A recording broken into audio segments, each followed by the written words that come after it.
7 questions that will make narcissists afraid and tremble at the sight of you. Certainly, narcissists despise facing questions. Familiar with the routine, their reactions are often negative, driven by the belief that no one has the right to inquire into their thoughts.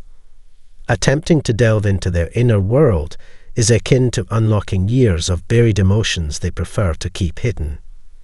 In this segment, we'll delve into specific questions that inevitably lead to evasion, deflection, or mind games on the narcissist's part. Join us as we explore 7 such questions that narcissists consistently avoid answering. Doesn't it sound intriguing?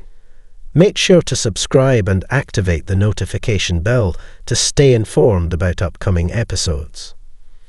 But before we delve into the details, here's a question for you. Have you ever posed a question that agitated a narcissist or left them unable to respond? If you have, share your experience in the comments below. We're all navigating this journey together. Now let's jump into the first question. Why do you exhibit kindness to strangers? Do you conceal your true self when engaging with unfamiliar faces? While many perceive networking as an opportunity to express friendliness and openness, narcissists approach it as a chance to manipulate their target. Their goal is to garner support by adopting a deceptive persona. To command respect, appreciation, and attention from their targets, narcissists weave tales designed to elicit specific emotions. This tactic highlights their superficiality, resulting in the new acquaintance perceiving the narcissist as a wonderful person, though this is a facade. The conduct of narcissists underscores their singular focus on appearances. Have you ever observed someone close to you displaying such behavior? Share your experiences in the comments, please. Moving on to question number 2. Why do narcissists feel threatened by opinions, preferences, and thoughts divergent from their own? The root of this lies in their desire for control. Anything contrary to their worldview is perceived as a significant threat. They interpret it as a challenge to their authority over you, causing discomfort. Narcissists expect you to align with their views, share their sentiments, and adhere to their prescribed course of action. When you express your true self, they view it as a violation of their rules and a form of rebellion. It appears to them as if you've betrayed them by deviating from their directives. Incapable of seeing beyond themselves, narcissists want everyone to conform to their wishes. If you attempt to convey your opinions or perspectives, they deem it unfair. Should you resist them, they feel a loss of control. Their efforts are geared towards altering or eliminating your uniqueness because it threatens their self-perception. Let's delve into the third question. What are some of your deepest pains and hurts? When posed to a narcissist, this inquiry often elicits a perplexed expression. They staunchly believe that they harbor no significant traumas or memorable painful experiences.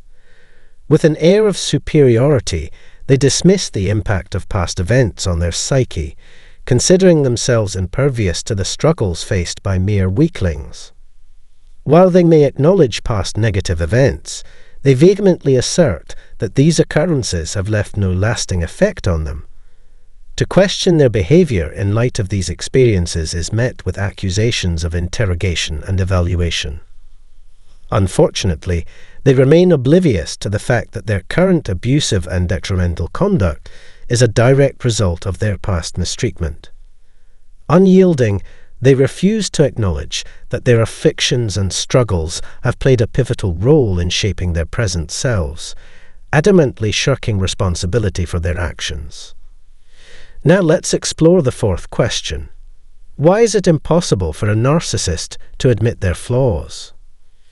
Instead of accepting fault and taking responsibility, narcissists consistently deflect blame onto others. Their reluctance to admit any wrongdoing stems from a thick wall of defensiveness. Acknowledging their errors in their eyes would imply an equality with common folk, an unacceptable notion. They cling to the belief that they are faultless and invulnerable, positioning themselves as superior, almost divine beings immune to mistakes. However, as we all know, nobody is exempt from making errors. Let's examine the fifth question. Do you think you need to change or grow in any way? If you dare to pose this question to a narcissist, brace yourself for a monumental clash. Their response will be as if you've attacked the very core of their existence. Acknowledging the need for change implies imperfection and a lack of absolute control, concepts intolerable to them.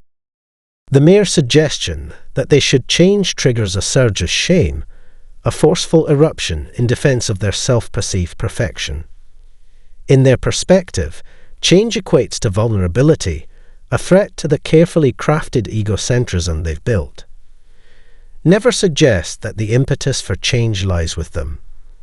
They will strive to convince you that you are in the wrong, demanding your compliance, reduced speech, cessation of questions, and submission to their whims. It's perplexing that they fail to recognize the universal necessity for growth and change, especially in fostering healthy relationships. However, their idealized self-image is deemed too crucial to abandon, overshadowing the inherent value of personal development. Let's delve into the sixth question. Do you genuinely believe that your opinions are facts and supersede everyone else's? The reality is, narcissists grapple with seemingly straightforward decisions, such as choosing a travel destination or determining the correctness of a political viewpoint. They hold an opinion on every matter and staunchly believe their perspective is the undisputed truth. What irks me is their reluctance to seek alternative opinions. They dismiss it as inconsequential, deeming their own viewpoint as the only one that holds significance. Their self-righteousness stems from a combination of grandiosity and a delusion of infallibility.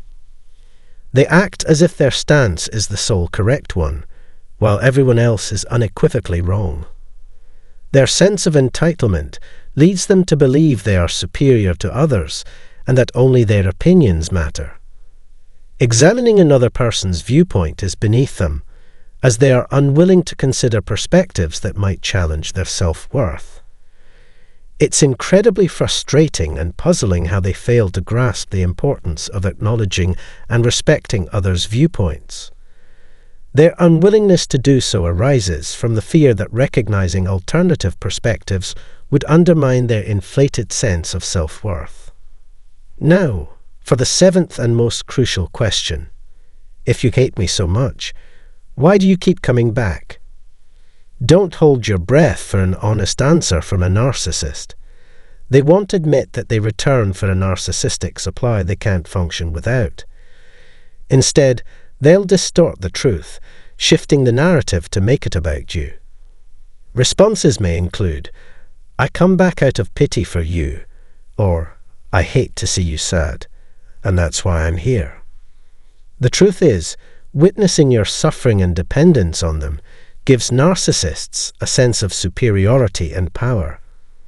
They revel in the emotional entanglement and the control they have over you, relishing the feeling of importance and dominance. Engaging in the blame game and guilt-tripping, they accuse you of hindering their progress, of not letting go. In reality, they are more reliant on your supply than you are on them. They crave it like oxygen. Narcissists find it challenging to handle questions that require self-reflection or introspection. Their incapacity to look within leads to reactive responses, hindering any chance of genuine conversation or connection. If you are grappling with a narcissist in your life, remember, you can't change them.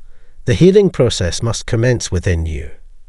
Prioritize self-care, establish boundaries, and safeguard your emotional well-being. Though challenging, it's a necessary step. If you found this information helpful, share your thoughts in the comments.